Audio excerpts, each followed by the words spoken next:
కారణం ఏంటంటే అడుగడుగున వైద్యం అందాలి, ప్రతి బీదవానికి చేరువలో వైద్యం ఉండాలి. ప్రతివాడు కార్పొరేట్ హాస్పిటల్ రాలేడు, ప్రతివాడు లక్షల కోట్లు పెట్టుకోలేని వాడికి కూడా వైద్యం అందించే విధంగా రాజీవ్ ఆరోగ్యశ్రీ తీసుకొచ్చినటువంటి ఘనత రాజశేఖర రెడ్డి గారు.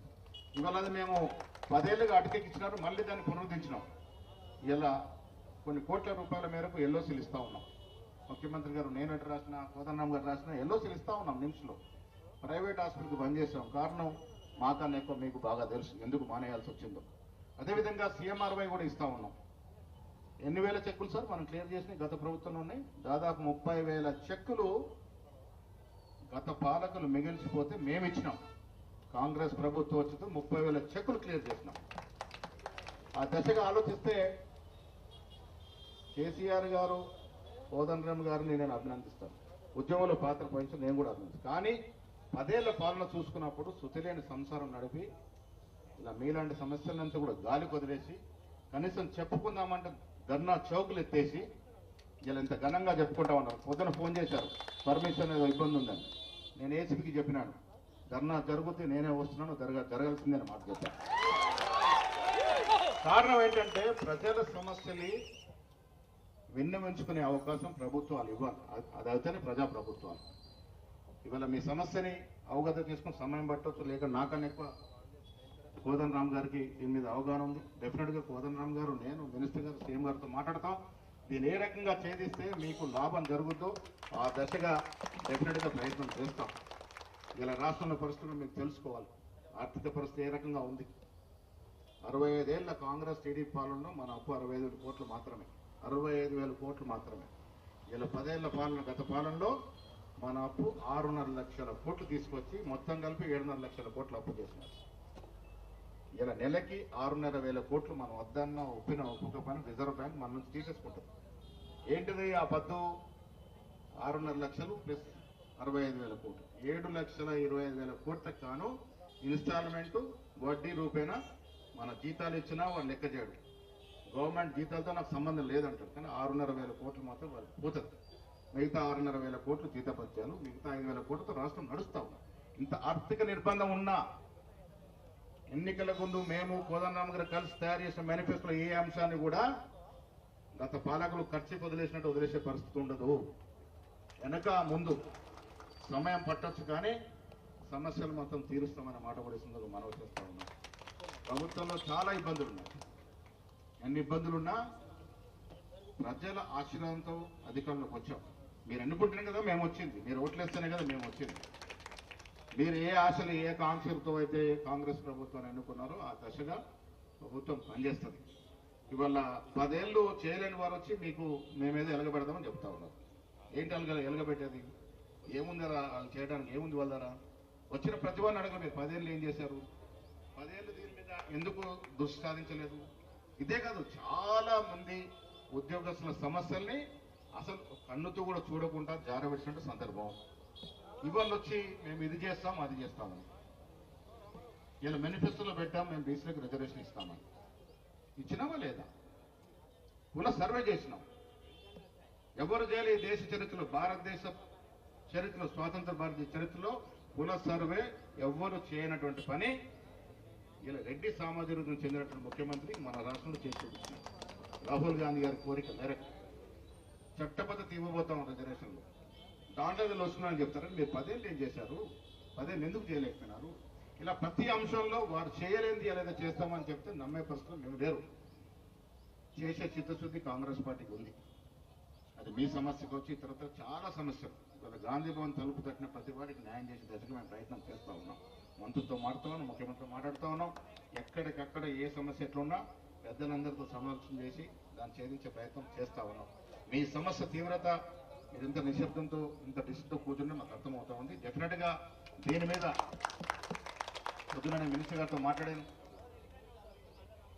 వీరంత తొందరగా కోదండరామ్ గారు, మేము మీ నాయకులు కూడా పిలుస్తాం. ఒకటి కమిటీ వేసే దశ అంటే ఏదున్నా మనం ఒక మంచి పని చేయాలన్నా దానికి చట్టబద్ధత ఇవ్వాలి, ఫుల్ ప్రూఫ్గా చేయాలి, పగడబందిగా చేయాలి. ఆషామాషి చేస్తే మళ్ళీ నిలవదు.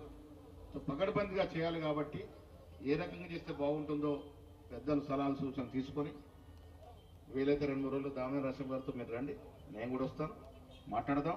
కోదండరామ్ గారిని పిలుచుకున్నాం.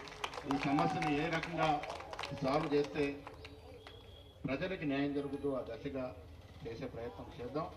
ముఖ్యమంత్రి గారితో కూడా డిస్కస్ చేసి మీరు ఏ రకంగా ఛేదించాలో చేద్దాం. శాస్త్రీయబద్ధంగా మీకు ట్రైనింగ్ ఇవ్వాల్సిన అవసరం ఉన్నది. ప్రతి వాడు ఇంజక్షన్ ఇవ్వలేడు. ఇంజక్షన్ ఇచ్చిన ఒక పద్ధతి ఉంటుంది. ఆ పద్ధతి ప్రకారం డెఫినెట్గా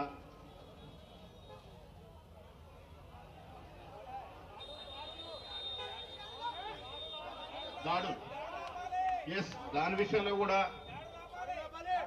దాడులు ఆపే విషయంలో కూడా డెఫినెట్గా చొరవ తీసుకుంటాం. ముఖ్యమంత్రి గారితో డెఫినెట్గా మాట్లాడతాం. ఏ రకంగా దాడులు చేస్తున్నారు డెఫినెట్గా ముఖ్యమంత్రితో ఈ దాడుల విషయంలో కూడా మాట్లాడదాం.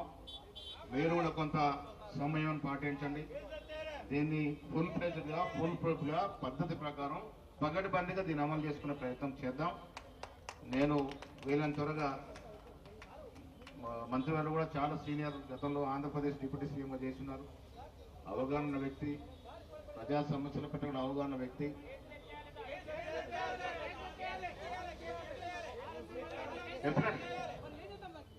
డెఫినెట్గా చేద్దాం.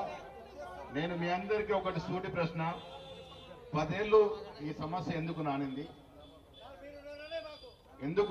సమస్య ఒకసారి అవగతం చేసుకోవాలి.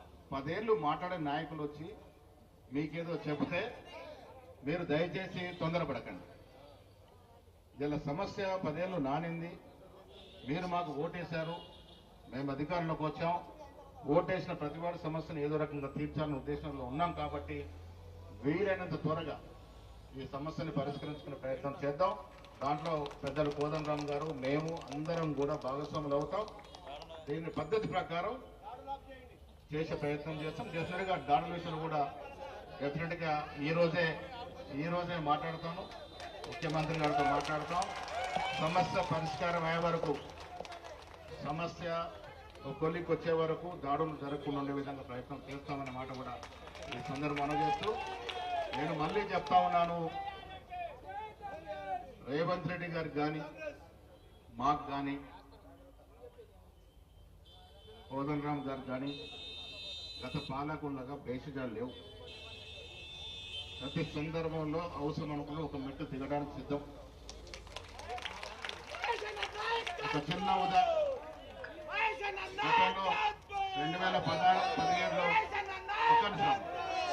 2017లో ఆర్టీసీ సమ్మె జరిగింది. మిత్రులారు మీ అందరి కోసం గుర్తు చేస్తా ఉన్నాను. ఆర్టీసీ సమ్మె 42 రోజులు జరిగింది. చాలా మంది ప్రాణాలు పోయినాయి. ఆ ఇవ్వాల్సిన వాగ్దానాలు ఉదకి కేసీఆర్ ఇచ్చినారు.